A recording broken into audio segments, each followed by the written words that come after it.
विनोद, पिछले सत्र में हमने एक एफपीओ को व्यवसाय करने के लिए आवश्यक 3 प्रकार के संसाधनों जैसे कि मानव संसाधन, भौतिक संसाधन और वित्तीय संस्थानों के विषय में चर्चा की थी। अब इस सत्र में हम एफपीओ के अंतर्गत मानव संसाधनों के प्रबंधन के विषय में विस्तार से चर्चा करेंगे। विनोद, ये बतलाइए कि आप मानव संसाधन प्रबंधन के विषय में क्या जानते हो? सरला जी, जहां तक मैं जानता हूं एफपीओ को लोग चलाते हैं, अतः मानव संसाधन वे लोग हैं जो एफपीओ में विभिन्न प्रकार के कार्य करते हैं। ये कार्य सामान्य कार्य हो सकते हैं या फिर विशेष कार्य भी हो सकते हैं। बहुत ही बढ़िया विनोद। चलो इस विषय पर थोड़ी और बात करते हैं। विनोद, आप देख सकते हो कि मानव संसाधन विकास की शब्दावल 2 शब्दों से मिलकर बनी है। मानव संसाधन विकास, मानव संसाधन प्लस विकास।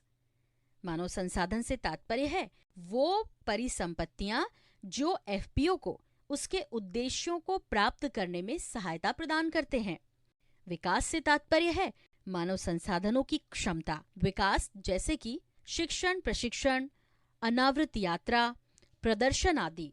सरला जी, आपने मानव संसाधन विकास की परिभाषा को बहुत अच्छे तरीके से समझाया है।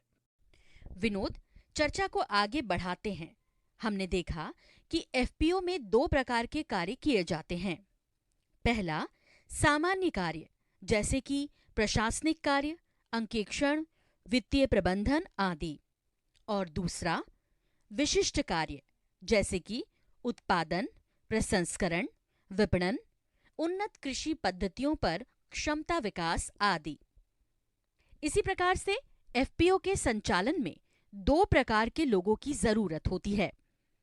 पहला, सामान्य कर्मचारी स्टाफ जैसे कि अकाउंटेंट, मानव संसाधन प्रबंधक, एचआर मैनेजर आदि। और दूसरा, विशिष्ट या तकनीकी कर्मचारी जैसे कि उत्पादन प्रबंधक, प्रोडक्शन मैनेजर, विपणन प्रबंधन, मार्केटिंग मैनेजर, खाद्य प्रसंस्करण प्रबंधक, मैनेजर आदि। विनोद, जब हम मानव संसाधन को कौशल के दृष्टिकोण से देखते हैं तो एफपीओ कर्मचारियों में 2 तरह का कौशल होना चाहिए। पहला, तकनीकी स्किल या कौशल जिसमें सम्मिलित है विशिष्ट ज्ञान और कौशल जैसे कि कृषि संबंधी कौशल, वित्त और अंकेक्षण में कौशल, प्रबंधकीय और व्यावसायिक कौशल आदि। दूसरा, सॉफ्ट स्किल जिसमें सम्मिलित है नेतृत्व कौशल, संप्रेषण कौशल, श्रवण कौशल, टीम कौशल, सृजनात्मकता, तर्क संगति, लोगों के साथ काम करना व सहजीकरण आदि। सरला जी, ये बहुत महत्वपूर्ण जानकारी है। क्या आप मुझे इसे उदाहरण के माध्यम से समझा सकती हैं? क्यों नहीं विनोद। चलो इसको हम समर्थ किसान उत्पादक कंपनी जिला आगर मध्य प्रदेश का उदाहरण लेकर समझते हैं, जो कि पहला कृषि आगत या इनपुट्स, दूसरा बीज उत्पादन और तीसरा किसानों के उत्पादों के व्यापार में सम्मिलित है। इस मैट्रिक्स में हम देख सकते हैं कि हर एक कृषि व्यापार के साथ आवश्यक कार्य और दक्षता को दर्शाया गया है। इससे ये जानने में मदद मिलती है कि किस किस कार्य के लिए एफपीओ को मानव संसाधन की जरूरत होगी। उदाहरण के लिए, इनपुट सप्लाई के लिए एफपीओ को इनपुट्स की खरीदी व विपणन के लिए दक्षता की जरूरत होगी। विनोद, एफपीओ के व्यवसाय के लिए आवश्यक दक्षता का मूल्यांकन करने के बाद अगले चरण में इन दक्षताओं की पूर्ति के लिए आवश्यक कर्मचारियों की जरूरत का अनुमान लगाया जाता है। इस प्रक्रिया को हम एक मैट्रिक्स से समझ सकते हैं, जैसे क्रमांक, पद आवश्यक दक्षता, व्यवसाय के आकार के हिसाब से आवश्यक कर्मचारी और इस कार्य के लिए पहले कर्मचारियों से उपलब्ध कर्मचारी।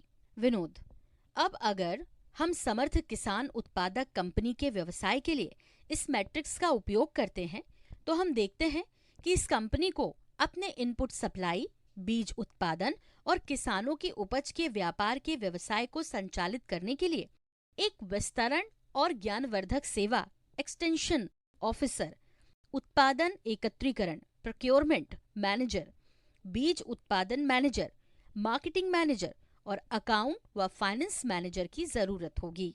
सरला जी, एक एफपीओ के व्यवसाय के लिए आवश्यक मानव संसाधनों की आवश्यकता का मूल्यांकन कैसे किया जाता है, ये बात मुझे अच्छे से समझ में आ गई है। कृपया आप मुझे यह समझाइए कि मानव संसाधन की नियुक्ति व विकास के लिए सामान्यतः क्या प्रक्रिया अपनाई जाती है। जरूर विनोद, आपने बहुत अच्छा प्रश्न पूछा।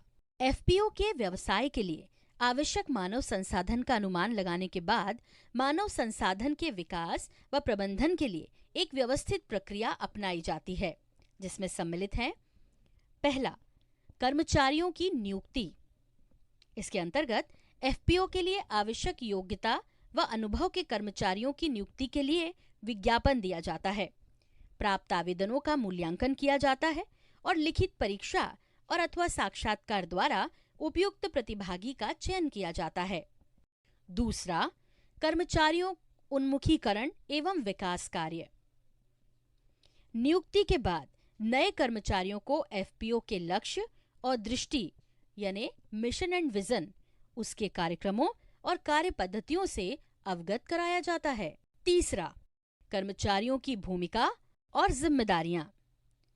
प्रारंभिक उन्मुखीकरण ओरिएंटेशन के बाद कर्मचारियों को उनकी योग्यता एवं कौशल के अनुरूप विभिन्न कार्यों की जिम्मेदारी सौंपी जाती है। चौथा, प्रशिक्षण। समय समय पर कर्मचारियों को प्रशिक्षण दिया जाता है। ये प्रशिक्षण कर्मचारियों को अपने कार्यों को बेहतर तरीके से करने में सहायता करते हैं, साथ ही उनको कृषि व्यवसाय के लिए आवश्यक नए कौशल को प्राप्त करने में सहायता करते हैं। पांचवा, कार्य निष्पादन का मूल्यांकन। एफपीओ में मानव संसाधन प्रबंधन के अंतर्गत कर्मचारियों के कार्य प्रदर्शन का मूल्यांकन करना एक महत्वपूर्ण प्रक्रिया है। इसके अंतर्गत कर्मचारियों के कार्य प्रदर्शन का मूल्यांकन करना, उसके सकारात्मक योगदान की प्रशंसा करना और कमजोर पक्षों पर कार्य करना, जिससे कि एफपीओ के प्रदर्शन को बेहतर किया जा सके।